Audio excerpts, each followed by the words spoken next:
हाँ जी, तो सॉल्ट का फैमिली के बारे में हम लोग चर्चा कर रहे थे, है ना। सॉल्ट फैमिली के बारे में चर्चा हो रही थी हमारी। क्वेश्चन दिए थे सर, याद कर लेते, क्वेश्चन बना लिए लोग, याद क्वेश्चन 5 नंबर में ही बनाया, 5 नंबर है, 6 नंबर टेबल नंबर नहीं बनाया है। 6 नंबर बन गया, 5 नंबर 6 नंबर नहीं बनाया, 1 2 3 4 2 नंबर नहीं बनाया, 3 नंबर नहीं बनाया। सब टेबल भी याद कर लीजिए, कर लिए यार सब बात। बेटा को बता दो। पहले कुछ पढ़ लिया जाए, उसके बाद पूछते हैं आप लोगों से कितना आप याद किए हैं।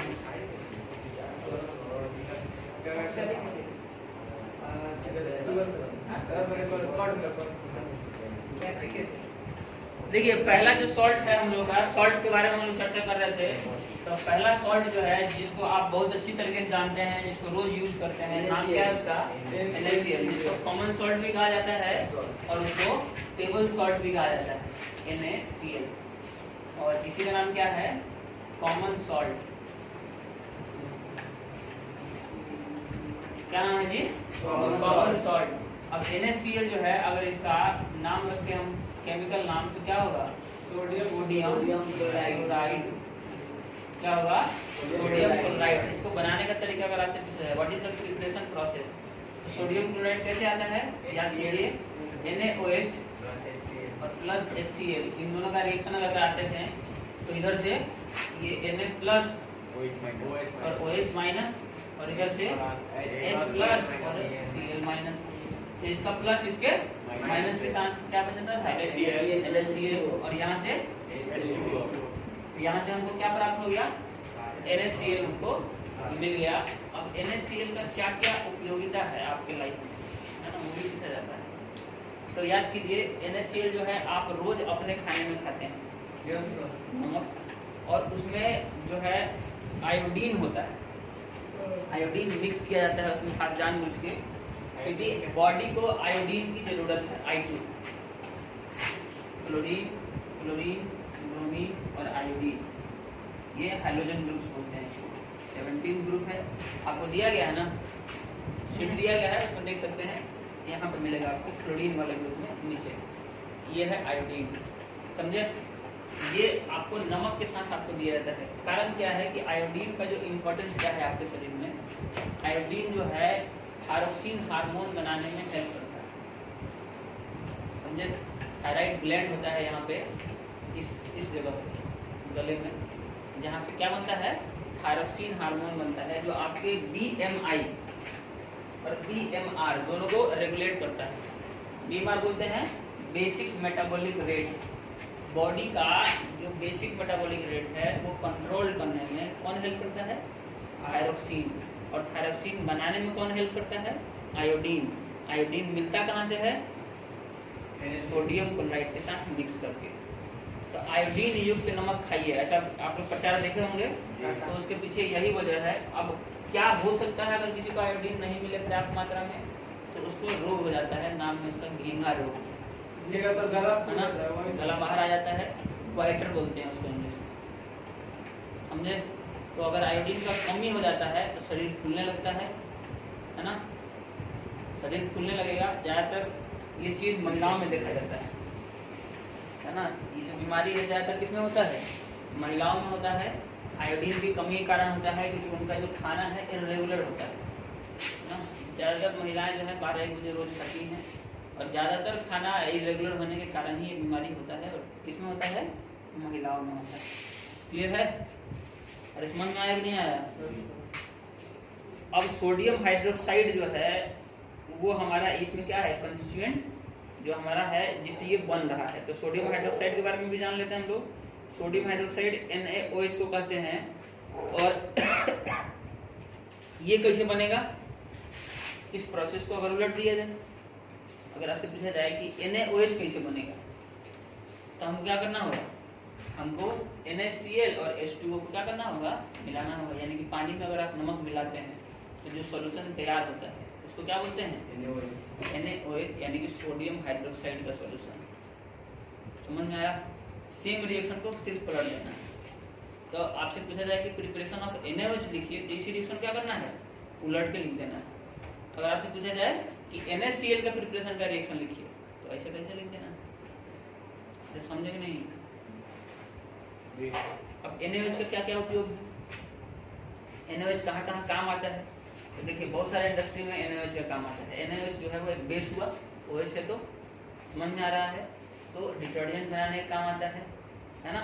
इसके अलावा ये साबुन बनाने का काम आता है, पेपर इंडस्ट्री में काम आता है, शीशा का जो मेकिंग होता है शीशा उसमें काम आता है, बहुत तरह के मेटल एक्सट्रैक्शन में काम आता है, जैसे एल्युमिनियम जो है ना, आयरन जो है, उन सब में भी क्या होता है, उसको शुद्ध करने में इसका काम आता है।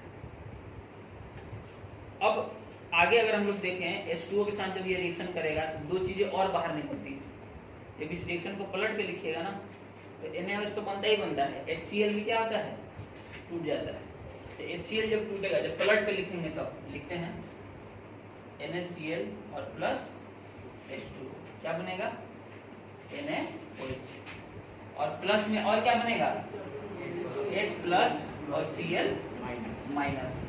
तो H प्लस और Cl माइनस आपस में अगर मिल जाते हैं तब तो HCl बन जाएगा एसिड। लेकिन होता क्या है कि H प्लस जो है दूसरे H प्लस से भी मिल जाता है और उससे क्या होता है, उससे बन जाता है हाइड्रोजन, और Cl माइनस जो है Cl माइनस से मिल जाता है और उससे क्या बन जाता है, क्लोरीन। तो साथ में ये दोनों गैस भी लिबरेट होता है इस रिएक्शन से। कुछ अमाउंट HCl का ही बनता है बट ज्यादा क्या बन जाता है, गैस बन जाता है। कौन कौन सा गैस, हाइड्रोजन गैस और क्लोरीन गैस। अब ये दोनों जब निकल रहा है तो इन दोनों के भी इंपॉर्टेंस के बारे में पूछा जाता है कि इन दोनों का क्या काम है।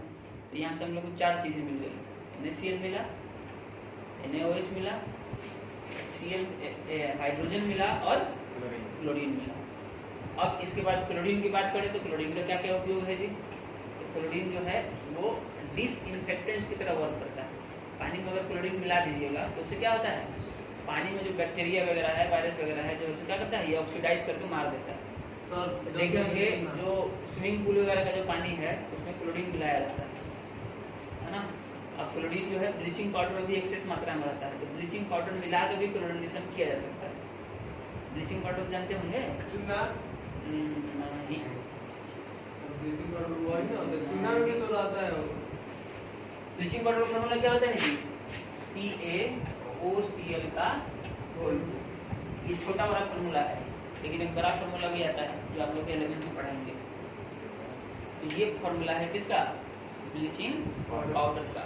कैल्शियम के साथ OCl का 2 मोल जुड़ा रहता है, समझ गए? अरे समझे कि नहीं समझे? तो वाटर ट्रीटमेंट में होगा, स्विमिंग पूल में यूज होगा, PVC बनाने में पॉलीविनाइल क्लोराइड, जैसे पॉलिथीन होता है ना, इसे कहाँ देख रहे हैं, पॉलिथीन होता है ना, है? तो जैसे पॉलिथीन होता है वैसे ही PVC भी होता है।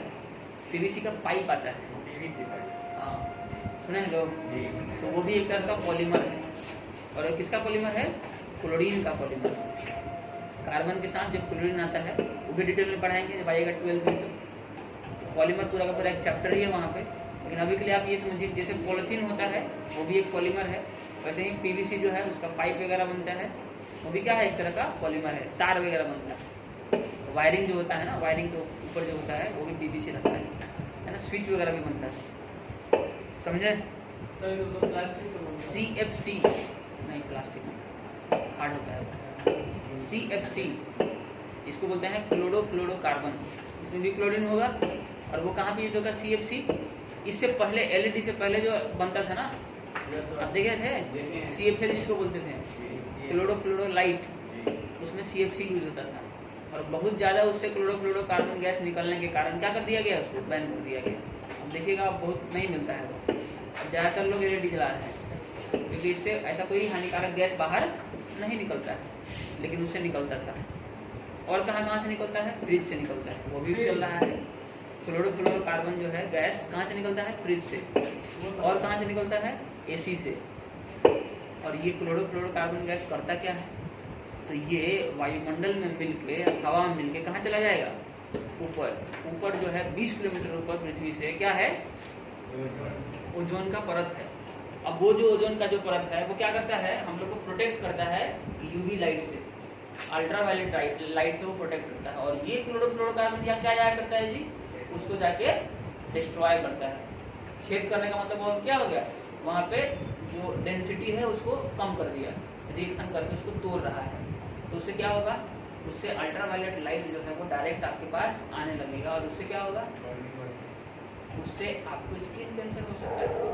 अल्ट्रावायलेट लाइट जो है क्या करता है, स्किन कैंसर कॉज करता है। अगर मान लीजिए कितने हाँ हो जाएगा, अभी उसी पे काम किया गया है कुछ दिन से। तो जो नॉर्थ पोल था ना, नॉर्थ पोल वहाँ पे ये था होल बना हुआ था, तो अभी थोड़ा सा भर गया है, अभी कुछ दिन से भर गया है। हाँ बढ़ता कैसे? क्लोरोफ्लोरोकार्बन या फिर जो भी उसको कर रहा है डिजॉल्व, उसको अगर क्या कर दिया जाए, रोक दिया जाए या फिर उसको कम कर लिया जाए, तो धीरे धीरे ऑक्सीजन जो है अपने आप O3 में बदलते रहता है, फिर से वो बढ़ जाएगा। समझ गए? क्लोरीन तो सब समझ गए हैं। हाइड्रोजन का क्या होगा जी, हाइड्रोजन एज ए फ्यूल भी यूज होता है, रॉकेट में यूज होता है एज ए फ्यूल। रॉकेट जाता है ना यहाँ से अंतरिक्ष में, उसमें एज ए फ्यूल हाइड्रोजन और ऑक्सीजन यूज किया जाता है फ्यूल की तरह। जैसे गाड़ी में पेट्रोल लगता है ना, वैसे वहाँ पे क्या यूज होता है, हाइड्रोजन गैस यूज होता है। यहाँ की गाड़ी में हाइड्रोजन नहीं चलता। नहीं, उसका मशीन थोड़ा महंगा आता है। हाइड्रोजन जिस मशीन में यूज होगा, जैसे ये आप बाइक चला रहे हैं, ये 1-1.5 लाख रुपया में आ जाएगा, करोड़ों में आता है। कोई गाड़ी गैस यूज नहीं कर सकते हैं। हाइड्रोजन सस्ता होता है। हाइड्रोजन कहाँ, हाइड्रोजन बहुत कम है, सस्ता कहाँ से आएगा हाइड्रोजन? हाइड्रोजन गैस सबसे ज़्यादा जो गैस है हमारे पृथ्वी पे कौन सा है, नाइट्रोजन। दूसरे नंबर पे ऑक्सीजन, तीसरे नंबर पे कार्बन। आर्गन? हाँ यस सर, कार्बन गैस है, कार्बन तो सॉलिड है। Carbon dioxide gas, carbon dioxide बहुत पीछे है, 10 नंबर से पीछे पे है, 0.04% है उसका परसेंट। कान में घुस जाइए उनके, घुस जाइए, घुस जाइए कान में, घुस जाइए। कहाँ पर है? तो कार्बन डाइऑक्साइड बहुत कम है। तीसरे नंबर पे कौन आता है, आर्गन। चौथे नंबर पे आता है हीलियम। हाइड्रोजन तो भी नंबर बहुत पीछे है, बहुत कम मात्रा में हाइड्रोजन हमारे पृथ्वी पे, समझे? हाइड्रोजन कैसे होता है? जो बैलून में बढ़ते हैं वही हाइड्रोजन। वो हीलियम है। हीलियम है। हमारे मुंह से जो और निकलता है वो हीलियम है। वो कार्बन, आप हीलियम करते हैं, आप कार्बन डाइऑक्साइड करते हैं फोटोसिंथेसिस। जो फोटोसिंथेसिस में जाता है कार्बन डाइऑक्साइड, वही आप फिर यूज करके बाहर छोड़ देते हैं। बहुत मूर्ख हैं आप लोग, कोई बात नहीं। हाइड्रोजन का हाइड्रोजन कैसे मिलता है? एक्सट्रैक्ट करते हैं वायुमंडल से, जो हवा है ना उसको एक जगह भरा जाता है, फिर उसको फिल्टर किया जाता है, फिर अलग अलग हवा। यहाँ पे तो गाड़ी गैस चलता है। कौन सा गैस? देखिए क्या पता कौन बैटरी होगा। पता कीजिए कौन सा गैस, LPG गैस चलता है। पेट्रोल पंप पे देखिए कौन सा गैस लिखा रहता है, पेट्रोल पंप कौन सा? लिक्विड पेट्रोलियम गैस, ब्यूटेन और प्रोपेन से मिलकर बनता है। जो पढ़ा रहे हैं वो सीखिए। फर्टिलाइजर बनाने में काम आता है हाइड्रोजन, और अमोनिया से संबंधित कुछ कार्बनिक कंपाउंड जो है वो भी बनाने में काम आता है। तो जो मेन काम हो गया उसका क्या हो गया, फ्यूल वाला और फर्टिलाइजर वाला। खास करके फर्टिलाइजर में अगर यूरिया देखिएगा तो यूरिया का फॉर्मूला क्या होता है, NH2CO NH2, ये है यूरिया का फॉर्मूला, है ना? इसमें हाइड्रोजन, हाइड्रोजन का यूज होगा यहाँ पे, समझ गए? अरे समझे कि नहीं समझे? ब्लीचिंग पाउडर का क्या काम है?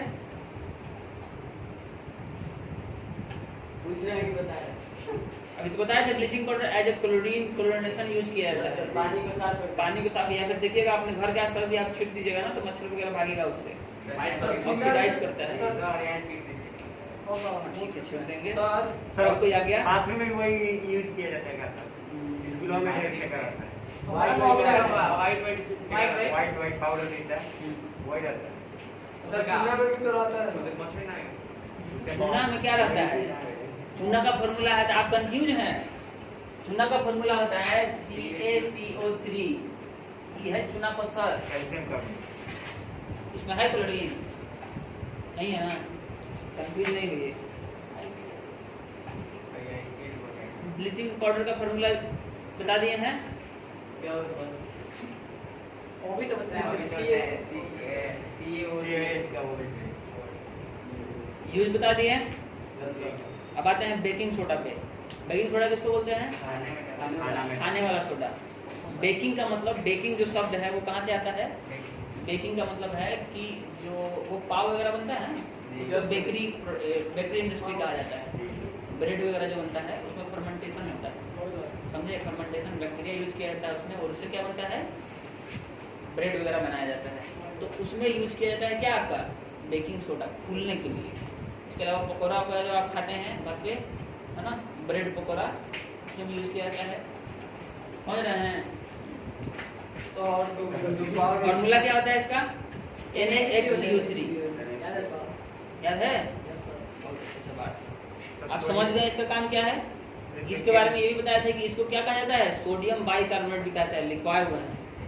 NaHCO3 को सोडियम बाइकार्बोनेट, बहुत सारे एग्जांपल भी दिए थे। हाइड्रोजन कार्बोनेट, वही ना हाइड्रोजन का। और सब जो पावर ब्रेड बनाता है तो उसको तो बैक्टीरिया होता है, तो बैक्टीरिया को रहता है। हाँ, तो कोई दिक्कत है बैक्टीरिया से? आपका पूरे शरीर में लाखों बैक्टीरिया भी घूम रहा यस है। सर, अभी जो है अंदर, यस सर, बाहर नहीं, अंदर। हाँ, बताइए। ई कोलाई बैक्टीरिया आपके स्टमक में हमेशा रहता है, जो डाइजेशन में हेल्प करता है। बैक्टीरिया से दिक्कत नहीं है, हार्मफुल बैक्टीरिया से दिक्कत है। कितना रहता है? तो रहे लाखों, जो बैक्टीरिया हार्मफुल है, जो डिजीज कॉजिंग बैक्टीरिया है, उससे दिक्कत है। अरे बुझे कि नहीं बुझे?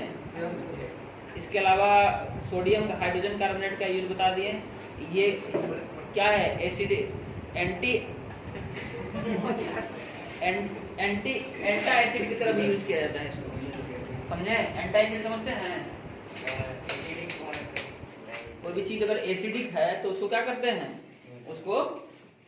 उसको न्यूट्रलाइज करने के लिए, जैसे चींटी काट लिया तो उसमें फॉर्मिक एसिड रहता है, तो आप क्या कीजिए, उस पर थोड़ा सा NaHCO3 बेकिंग सोडा रगड़ दीजिए उस पर, तो क्या हो जाएगा? थोड़ा सा हल्का महसूस होगा आपको। समझे कि नहीं समझे? मधुमक्खी काटेगा तो हाँ, मधुमक्खी पे भी काम करेगा, सांप में काम नहीं करेगा। अच्छा, मधुमक्खी करता है, प्याज में रहता है ना सर? सांप में जहर रहता है, प्याज में सल्फर रहता है। सांप में एसिड नहीं रहता है। सल्फर से भी तो होता है ठीक सर। सल्फर से ठीक कर लीजिएगा, सर तो आप कुछ दिन बाद मम्मी का प्याज लगाए थे, उसमें भी सल्फर रहता है। सर मच्छर में तो प्याज में भी सल्फर रहता है। मच्छर का होता ही ना। मच्छर में क्या होता है? मच्छर में कुछ नहीं रहता है, वो बस जब काटने ब्लॉक के करता बाद। है ना वहाँ से, तो कुछ अमाउंट ऑफ ब्लड वहाँ से निकल जाता है, और अब जितना ब्लड वहाँ से निकलता है तो पीछे जो ब्लड का प्रेशर है वो अचानक बढ़ जाता है वहाँ पे, तो उसी कारण आपको थोड़ा सा वहाँ पे ईचिंग लगता है, और कुछ नहीं होता है मच्छर से। हाँ, ये है कि जब आप ये है कि अगर मच्छर जब काटे और उसके साथ कोई डिजीज कॉजिंग फैक्टर उसमें आपको डाल दिया जाए, तब उससे दिक्कत है। जैसे मलेरिया का प्लाज्मोडियम अगर चला गया तो मलेरिया हो जाएगा, या फिर वायरस चला गया अगर इसका डेंगू वाला, तो डेंगू हो जाएगा। तो पहचान कैसे कीजिएगा? तो इससे बढ़िया है कि मच्छर से बचिए। अगर मान लीजिए अभी डेंगू काट लिया तो पता हो जाएगा डेंगू हाँ। एक ही बार में? सर तो डिपेंड करता है कि आपका जो प्रतिरोधक क्षमता है वो कितना है, अच्छा है। जैसे कोरोना इसको हुआ था, हाँ, इसको नहीं होगा सर। सर इसको हुआ था। शरीर से जल्दी से नहीं, अंदर हेल्दी होना सर, चाहिए, अंदर से बेस्ट। बाहर से हेल्दी होने से नहीं होता ऐसे। सब वाला सबको कहा है। अंदर से हेल्दी होना मतलब आपके पास जो एंटीबॉडी जो आपके शरीर में बना हुआ है वो ज्यादा है। देखिएगा जो झोपड़पट्टी में रहता है सब उसको कहिए डेंगू नहीं हुआ है, सर और ना कहिए उसको कोरोना हुआ है। या सर अंदर से खाता जो रहता है वो झोपड़पट्टी में रहता है सब, जो किचन में घूमते रहता है सब, बता दिया तो उसको कभी कुछ नहीं होता है, या बोला है। फीवर तक भी नहीं होता है। हैं? आप लोग 2 मिनट बारिश में भीग लीजिएगा ना, तो शाम को जाइएगा तो उसके बाद कहिएगा हमको फीवर हो गया नहीं होगा अच्छा सर। है।